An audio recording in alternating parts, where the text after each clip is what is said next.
Hey everyone, this is Jason Chadwick with PremierGuitar.com, and we're at the Summer NAMM show in Nashville with Frank Falbo, Falbo Guitars.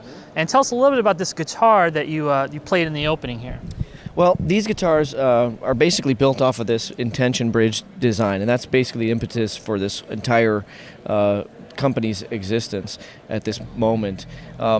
Every guitar designer has to deal with this torque, this forward rotating torque. So when they design a guitar, they have to put enough bracing in there to stop that from basically destroying the instrument. And so what I thought was, I got 170 pounds of string tension here. Instead of just having wood and glue to help to manage that tension and torque, why don't I use that very string tension to sort of counteract and undo the same sort of damage that it causes to a top? So instead of this, the way I have the strings mounted, I actually am doing this. So like I'm taking this string tension and sort of turning it into counter-rotational torque. So by the time I get this entire bridge area together, it's pretty much torque neutral. So all of the vibrations from the top are now up and down. But if you take the string tension off of the bridge area and kind of move it to somewhere else around the guitar or anchor it somewhere else, that just chokes off the top. Mm-hmm. So you don't get the vibration, you don't get the volume or anything like that, or the sensitivity. In this case, I'm leaving all that tension on the top, and I'm driving the top still from the center out, mm-hmm. instead of like a trapeze tailpiece or something like that. So the guitars are really loud when you play them softly. It's like there's a compressor on them. They are loud when you play them loud, so it's not like an underbraced guitar that gets really overloaded when you hit it hard or starts to sound, extra mid-rangey or mm-hmm. anything like that. It stays balanced when you play soft or hard. The tonal implications of this design are pretty significant. Last night we were, had some guys playing straight into a microphone, literally nothing. This was over at Vintage King Audio, yeah. And they just straight into the microphone, mic pre, no compression, no EQ, straight to studio monitors, and it's like you could print that. Yeah. It didn't even require compression or anything. When you talk about the tension, how does that, or does it affect how much the tension of the strings feel with the different tension on the bridge that you have? There's been people who've played the guitar and said, wow, this guitar is really easy to play.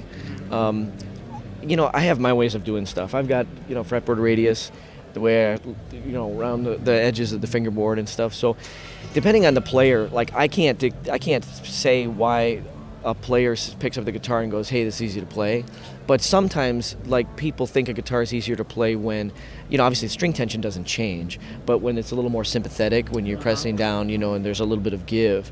My break angle's strong enough that shouldn't really be impacting it. Okay. So it's not like playing a guitar with a trapeze tailpiece where all of a sudden it's way easier to press the strings down because you have all this sympathetic, tension, distribution from when you bend. Mm-hmm. So it still, to me, like plays like a pinned bridge. Yeah. When you play it.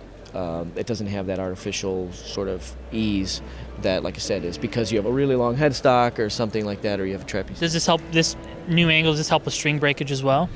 I have found that, I'm not breaking strings. Yeah. So, again, if you have a really good pin bridge, a vintage style bridge, just having a really good bridge with good break angles and soft, corners and stuff will help with string breakage. So I wouldn't tout that as a feature of this design, sure. But it certainly is not a problem, right? I mean, string breakage isn't a problem. And what I'm doing here is I actually have, if you look, I have sort of a pre-break angle. So I'm controlling the break angle right here as it goes down into the guitar, into the mechanism, into the receiving end that's inside the guitar. That basically controls my torque balance, and then my secondary break angle is over here on the saddle. So if somebody raises or lowers the saddle, they do get sort of that sonic difference of changing the break angle against the saddle, yep. But it doesn't change the torque relationship. Gotcha. So that's kind of locked in, So this is your jumbo model, and what kind of wood are you using here? These are Italian spruce tops, East Indian rosewood back and sides, mahogany necks, and ebony bridges, fingerboards, and headstock overlays. Does the wood choice kind of, does that flow through your entire line, the kind of similar wood choices? Yeah, I've launched the company with the Alpha Series, okay? So you've got an A here and inlay at the 12th fret. This is the Alpha Series. That is all of those same woods.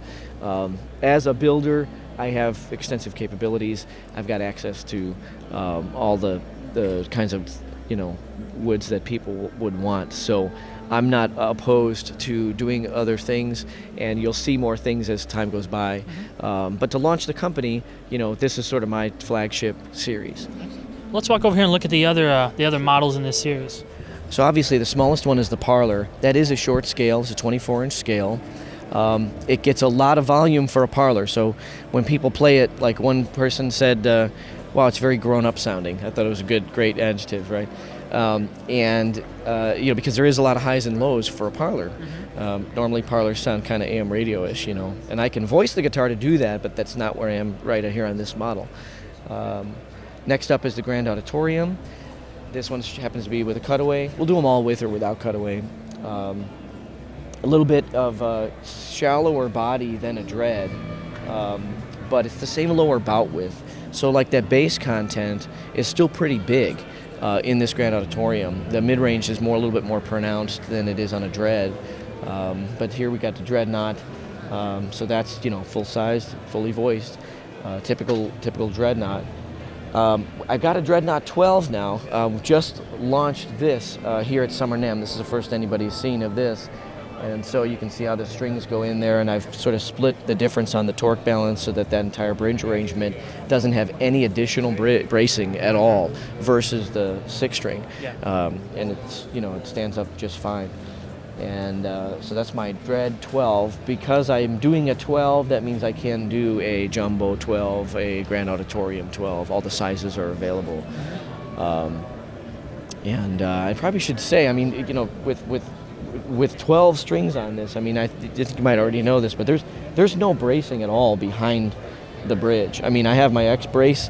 There's literally nothing in this area whatsoever. So it allows the top to vibrate more? Totally, yeah, and it stays flat. And so, this is kind of a testimonial to this torque neutral position, is that there's nothing additional behind the bridge at all, and it's still flat.